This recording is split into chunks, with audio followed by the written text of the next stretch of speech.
A very common issue that people are faced with is trying to keep the dog out of certain areas in the house. Here's Stanley. He's a great Wheaten Terrier. However, he loves nothing more than to get under people's feet in the kitchen, especially when you're trying to make the dinner. Here I'm going to demonstrate to you a very simple way of showing your dog exactly where it is and where it isn't allowed. To Stanley's owners, it seems like either he doesn't know exactly where he's allowed or he doesn't care. I'd suggest it actually is a little bit of both. So if this is the line where you don't want the dog to go into the kitchen, the dog can't really see exactly where it is. We have it in our own minds as to where we think it is.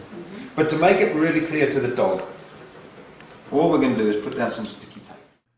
It's crucial that there's a very obvious line for your dog, such as a change in the floor surface from wood to carpet.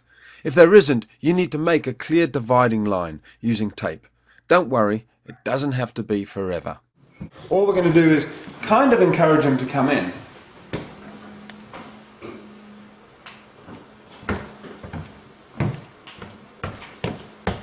He already knows there's something up. There's a line there.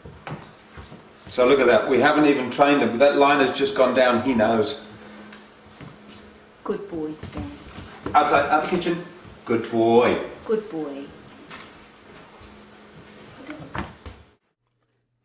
Here I'm demonstrating how clear the message is to Stanley. I'm dropping some food on the floor and he still doesn't come in. So we haven't really, you've been training him a little bit to keep him out of the kitchen, but you can see the power of that white line. He almost has instantaneously realised that is the line. It's now very clear. I don't know how you'll feel. Out the kitchen, out the kitchen. Good boy, good boy. Okay, so out of the kitchen when he backs off, praise him. When he's out the kitchen, we praise him. Now what we don't want to do is get him to think that every time he comes in here, if we chase him out, he gets a treat. We want him off the line. So we're actually going to say, out the kitchen, good boy. We don't want him in the kitchen at all. And he's not allowed to touch that line with his foot. Because what dogs love to do is just edge further and further and further into the kitchen. That has said to him, you don't even stand on the line. Okay. And he's saying, look, oh. And you can see you can use any sort of energy to drive him out. Even just stamping your feet a little bit, moving towards him.